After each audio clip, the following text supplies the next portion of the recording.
Welcome to lecture 29.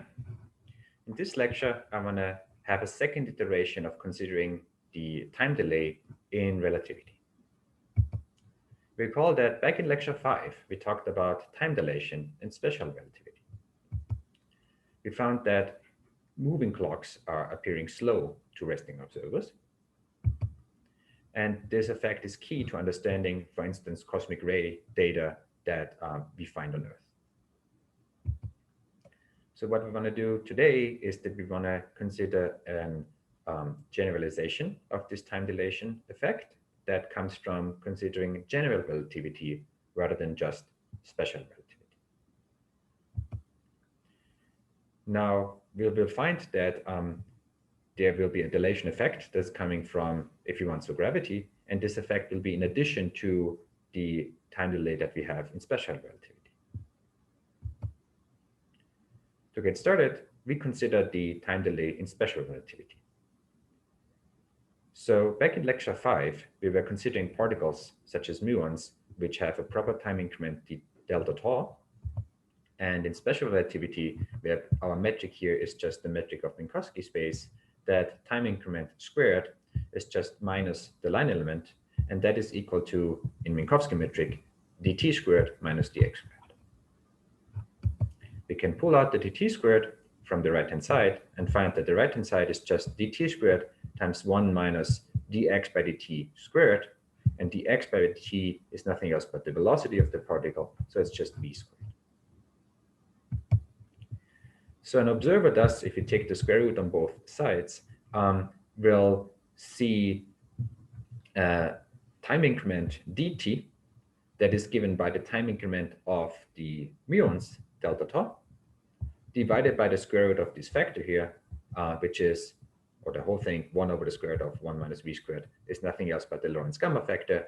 And since this factor is bigger than 1, he will find that the time element that he's observing is bigger than the time element that the muons are observing.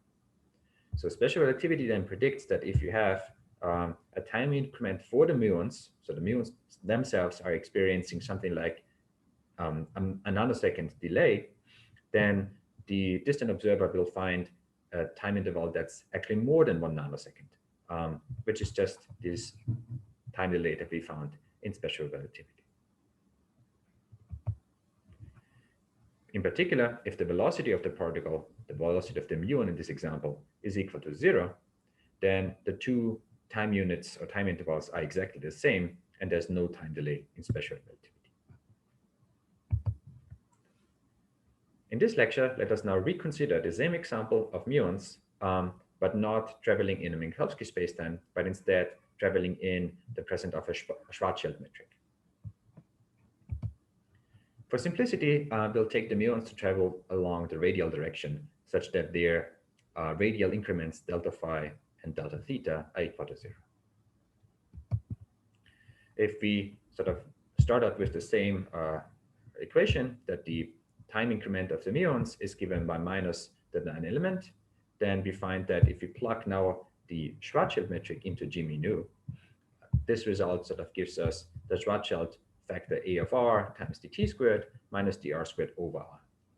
There would in principle be also terms that involve d phi and d theta, but we said that the muons are supposed to be traveling just along the radial direction. So if we rearrange that and recognize the muon radial velocity as dr by dt, we can rewrite this equation such that we express the time increment that an observer sees dt in terms of the muon proper time increment delta tau, and we find that the observer observes delta tau divided by square root of a times 1 minus v squared over a squared. We can find that if we neglected now the Schwarzschild metric, so remember that A of r is the Schwarzschild factor, which is 1 minus the Schwarzschild radius over the radius. If the Schwarzschild radius is 0, so if you don't have any mass, there's no gravity. So this equation here just brings us back to special relativity. But if there is a mass, then this factor A of r is not 1, and we have a different time increment. Recall that A, as I said, is 1 minus Rs over R. This is always smaller than 1. And that means that moving clocks in general sort of appear even slower than the special relativity, because if A is smaller than 1, then this whole thing is smaller than the corresponding result in special relativity. So the GR effect of time delay exists even if the muons are not moving at all. In particular, we can plug V0 into the equation we had on the other side. And then since V0, it just becomes d tau over square root of A. And that is just d tau over square root of 1 minus Rs over R.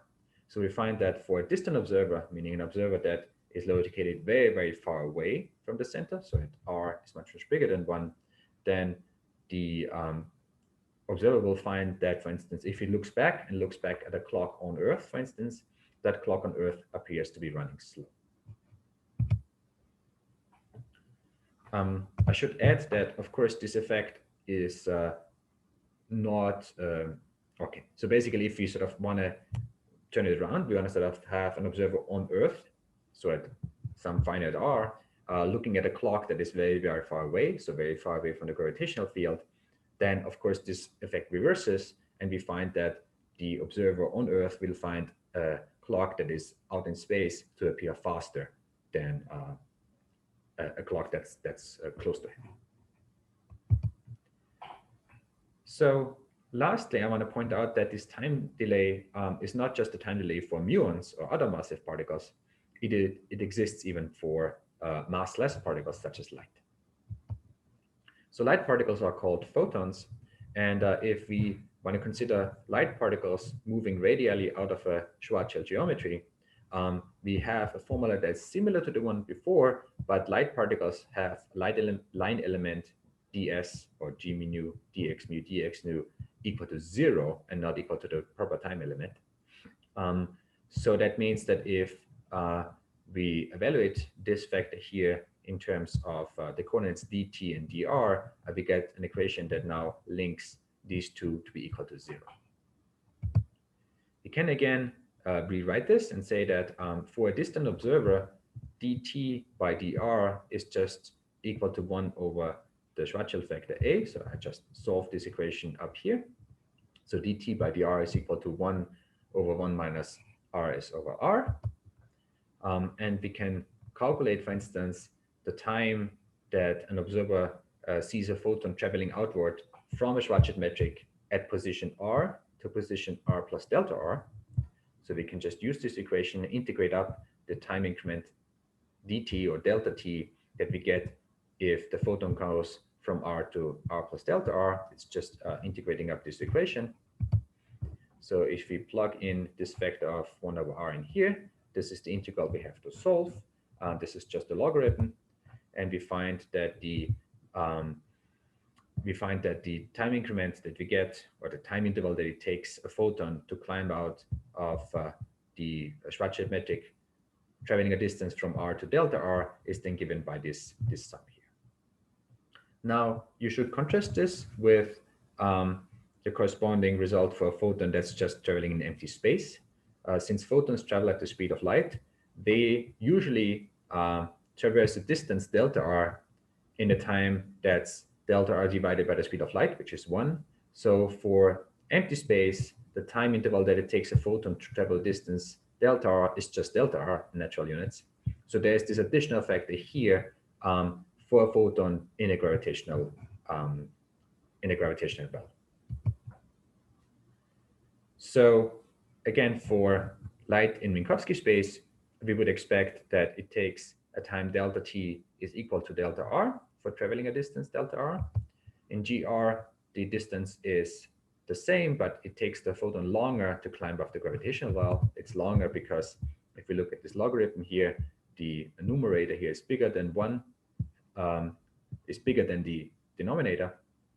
And that means that we take the logarithm of a number bigger than 1, and that is also a number bigger than 0. So that means that the time interval that it takes photons to climb out of the gravitational well is larger than the time it takes photons to go the same distance in Minkowski space.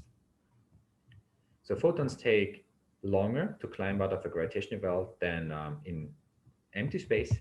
And this effect is something that we will use when we're discussing extreme manifestations of this, in particular black holes, which will be the topic of our next lecture.